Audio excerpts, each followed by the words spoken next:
Let's recall the classification of generations. Baby boomers are from 1946 to about 1964, Generation X 1965 to 1979, Millennials 1980 to 1994, and Gen Z 1995 to 2012. These generation dates are approximate, and there is certainly some overlap. Some argue that people who were born between 1975 and 1985 represent a micro-generation called Xennials. Are the differences between generations real? Please comment under this video. How would you describe baby boomers and Gen Z in your own words? After you post, take a minute to look at the comments of other participants. Are the traits described regarding the two groups similar or different? And is this difference real? Lastly, are the differences, if any, exacerbated under COVID-19? Please pause this video to participate in the discussion.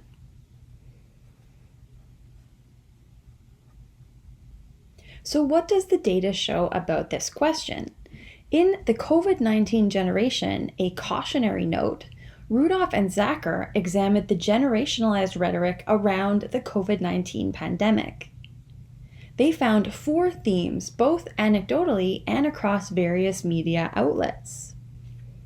Let's look at some of these themes.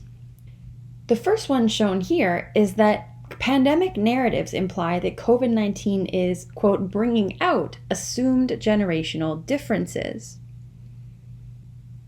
The authors found that this type of narrative essentially highlights the behavioral consequences of enacting generational stereotypes, including, quote, hoarding among baby boomers, the need to curtail the selfishness of, quote, Generation Me to stop the spread of the virus, and looking to members of Generation X for tips about how to socially isolate oneself from others. A second theme, the authors found that COVID-19 is breeding generational divides. For example, because of the observed higher mortality rates among older age groups, phrases such as, quote, the boomer doomer, the boomer pruner, and the boomer remover have spread across various social media platforms, including the Reddit post shown here on the left. And the COVID-19 outbreak has been depicted as the problem of older adults. Third, the authors found that there are increasing attempts at defining, quote, the COVID-19 generation. There has been speculation of a new baby boom and the advent of a new cohort of, quote, COVID-19 babies approximately 9 months from now. On the one hand, the suspicion is that due to the isolation of couples and plenty of time at home, they might have little to do otherwise. On the other hand, there has also been speculation of increased divorce rates due to social isolation and staying home 24/7. Economic disruptions also need to be taken into consideration. Past research has shown that disasters and high mortality events, like earthquakes and epidemics, have a negative initial impact on birth rates 9 months later, followed by a rebound in birth rates at 10 or 11 months after. However, we need to wait for more research and data to see how this pandemic has impacted fertility rates. Nevertheless, research shows that this new generation has already been informally dubbed in various ways, ranging from the coronas to Gen P, or Generation Pandemic, to Gen V for virus, and even Illennials, a portmanteau of ill and millennials. A subgroup of those born between 2001 and 2007 is now called the quarantines in the Urban Dictionary. Relatedly, some people speculate that the Z in Generation Z or Z, however you say it, actually stands for Zoom, a video conference tool many of us have been using under COVID.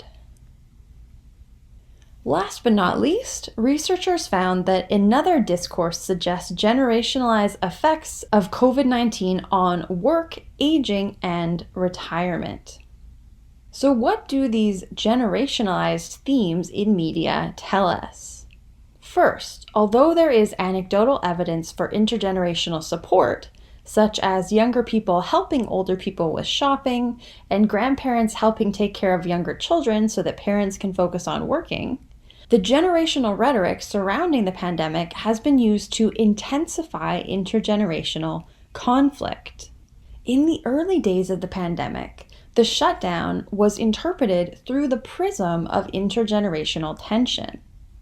On the one hand, many early discourses around COVID-19 assumed that the virus was just the problem of older adults, and some public responses suggested that it might even be okay or a trade-off to kill old people, as quoted in this opinion piece.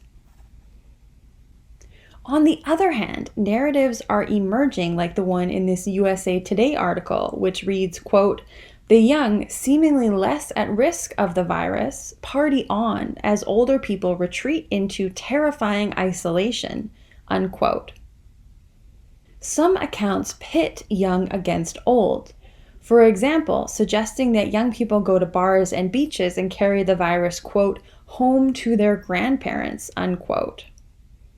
Or youth feeling less vulnerable and attending COVID parties, resulting in some recent high-profile deaths. Either way, these narratives to the evolving COVID story all feed into a generational conflict perspective. It's important to recognize that age has been a defining characteristic of how victims are portrayed in an unprecedented way. This has been more prevalent in some countries than others. Here's an example from Canada. In the fall of 2020, more bars and restaurants opened for indoor service in Canada, with physical distancing measures. Health officials started voicing concern as the majority of new COVID-19 cases were being found in people under the age of 40. Let's watch a short news clip that exemplifies this concern.